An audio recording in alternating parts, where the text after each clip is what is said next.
Welcome to Common Ground, the podcast that digs deep into policies that shape working families' lives. I'm Sarah. And I'm Michael. This is episode 2, where we're tackling immigration, not as a culture war talking point, but as a workers' rights and family unity issue that both major parties have catastrophically failed to address honestly. Today, we're breaking down how decades of bipartisan betrayal have turned immigration enforcement into a profitable industry built on family separation, and why the progressive movement's silence on this issue has been deafening. Let's start with all politics is local, not for families and workers. You know what's fascinating? Local politicians love to say they can't do anything about immigration because it's federal. But when it comes to housing, wages, healthcare, suddenly local action matters again. Exactly. It's convenient selective federalism. These same mayors and city council members who shrug about immigration enforcement will bend over backwards to give tax breaks to developers or subsidies to corporations. But comprehensive immigration reform? Sorry, that's Washington's problem. Which brings us to our next section, pretend politics.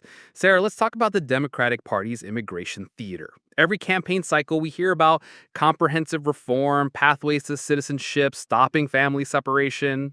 Right, and then what happens? They get into office, and suddenly it's all about securing the border first and earned legalization, which is just amnesty with extra humiliation steps. Meanwhile, deportations continue, families remain separated, and the private prison industry keeps making billions. Let's get real about the demographic reality. America needs workers. Our birth rate is declining, our population is aging, and entire industries depend on immigrant labor. This isn't ideology, it's math. Agriculture, construction, healthcare, hospitality, these sectors would collapse without immigrant workers. And yet, we pretend that immigration is somehow economically harmful. It's absolute nonsense. What's harmful is having millions of workers living in legal limbo, unable to organize for better wages or working conditions because they're afraid of deportation. Now let's travel back to remembering 1986 amnesty. Ronald Reagan, yes, that Ronald Reagan, signed the Immigration and Control Act. It granted amnesty to nearly 3 million undocumented immigrants. No earned legalization, no jumping through hoops for decades, just recognition that these were people contributing to American society who deserved legal status. Think about that. Reagan, the conservative icon, had more compassion for immigrant families than any Democratic president since. It shows how far right the entire conversation has shifted when today's Democrats are to the right of 1980s Republicans on immigration. Which brings us to 1996, the turning point. Bill Clinton signed the Illegal Immigration Reform and Immigrant Responsibility Act, IIRIRA. This law created the 3-year and 10-year bars that have destroyed millions of families. If you're undocumented and you leave the country, you're banned from returning for 3 to 10 years, even if you have U.S. citizen children or spouses. This law is pure cruelty. It forces families to choose between staying together in legal limbo or being separated for up to a decade. And here's the kicker. It also requires U.S. citizens to have incomes 125% above the poverty line to sponsor their immigrant spouses. So if you're disabled, elderly, or just working class, tough luck. Your family doesn't deserve to be together. That income requirement is straight up disability discrimination and class warfare. It says only wealthy families have the right to be together. Working class families, disabled families, elderly families, apparently their family bonds don't matter. Now, let's talk about the betrayal after 2007. This is when Democrats completely abandoned the language of amnesty. Suddenly, everything became earned legalization or comprehensive reform, euphemisms designed to make amnesty sound like punishment rather than the basic human right it should be. The messaging shift was deliberate. Instead of arguing that keeping families together is morally right, Democrats started arguing that immigrants needed to earn their place by paying fines, learning English, and waiting in line for years. It's degrading, and it plays right into right-wing framing about immigrants being somehow undeserving. From Clinton to Trump, escalation. People act like Trump invented immigration cruelty, but he just weaponized and expanded systems that were already in place.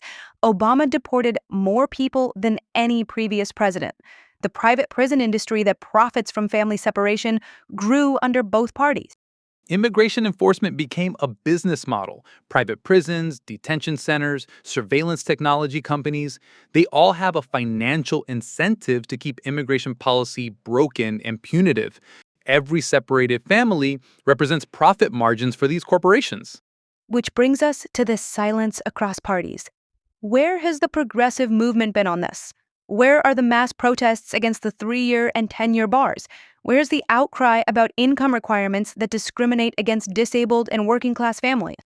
It's been crickets. The same progressives who rightfully organize against other forms of discrimination have been largely silent on immigration policy that's devastating working families.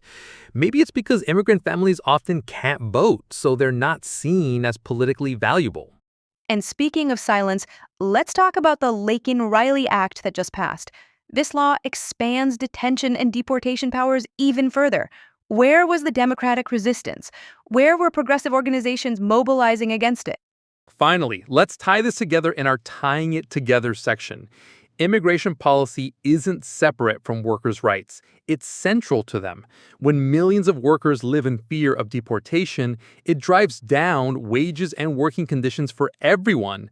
Union-busting employers love having a workforce that's too afraid to organize. Exactly. The same politicians who claim to support working families turn around and support immigration policies that ensure a large population of super exploitable workers. It's not a contradiction, it's the feature, not the bug. Real workers' rights means fighting for all workers, including those without papers. It means supporting immediate amnesty, not earned legalization. It means eliminating the 3-year and 10-year bars and the discriminatory income requirements. It means treating family unity as a human right, not a privilege for the wealthy.